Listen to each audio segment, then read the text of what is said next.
देखिए मित्रों, class 10 12th Rajasthan board Ajmer संयुक्त फलन प्रेम सर की यूट्यूब क्लास में आपका स्वागत है। अचर फलन देखिए, अचर फलन क्या होता है? ऐसा फलन जिसमें प्रांत का ऐसा फलन जिसमें प्रांत का ऐसा फलन जिसमें प्रांत का प्रत्येक अवयव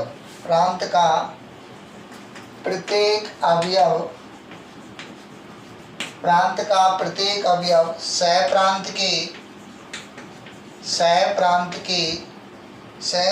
के एक ही अवयव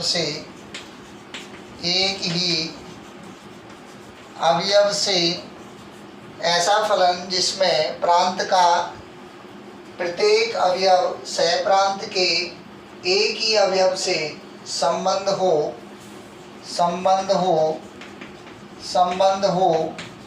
क्या कहलाता है? अचर फलन कहलाता है।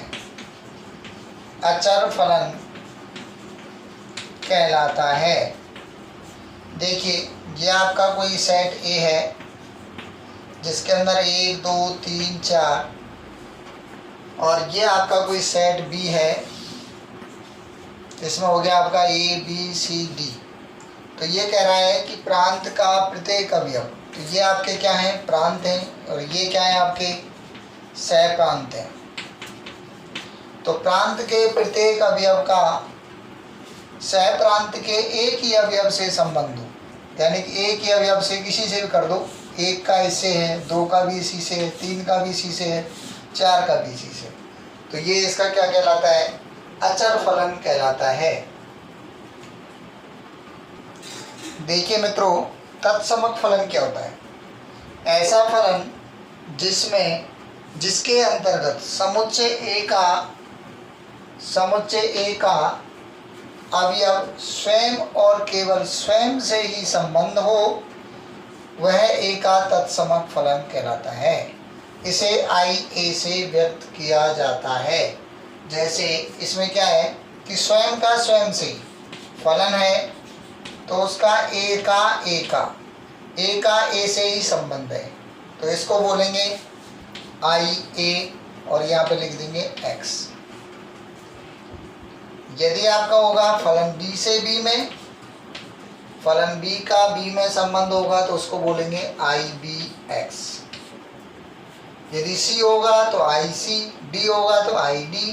तो ये हो गया स्वयं का स्वयं से संबंध जो होता है वो आपका तत्समक फलन कहलाता है।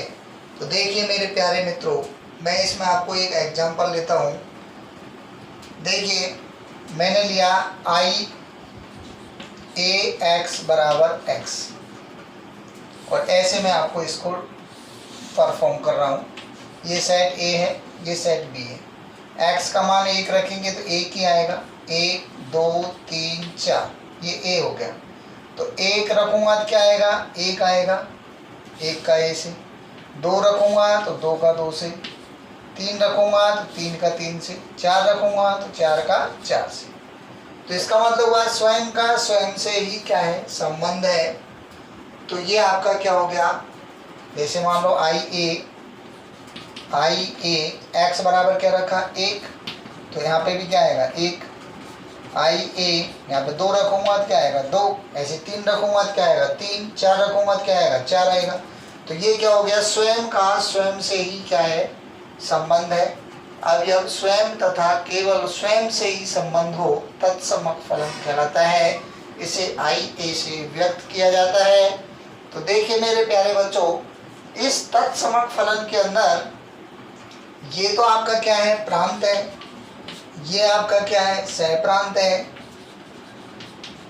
तो यहाँ पे देखिए, प्रांत और सह प्रांत और इसके परिसर, 1 का A से, 2 का 2 से, 3 का 3 से, 4 का 4 से। तो तत्समक फलन के अंदर आपका प्रांत बराबर होता है सह प्रांत के और बराबर होता है परिसर। तीनों आपस में क्या होते हैं? बराबर होते हैं, क्योंकि प्रांत आपके 1 2 3 4, सह प्रांत भी 1 2 3 4, परिसर भी। इनके किन किन से संबंध है? 1 2 3 4 से ही है, तो ये आपके क्या होंगे, प्रांत, सहप्रांत और परिसर तीनों ही आपके बराबर होंगे इस तत्समक फलन के अंदर। नेक्स्ट है आपका तुल्य फलन। तुल्य फलन क्या होता है, इसमें दो फलन f(x) तथा g(x) तुल्य फलन होते हैं। यदि f(x) का जो प्रांत होगा, f(x) का जो प्रांत होगा वो आपके g(x) फलन के प्रांत के बराबर होना चाहिए, तो ये होगा आपका तुल्य फलन। और f(x) का जो सहप्रांत है, f(x) का जो सहप्रांत है वो सहप्रांत आपका g(x) के सहप्रांत के बराबर होना चाहिए, सहप्रांत के बराबर होना चाहिए। f(x) बराबर आपका g(x) भी होना चाहिए। यदि ये तीन कंडीशन आपकी फॉलो होती हैं तो ये आपका तुल्य फलन कहलाता है।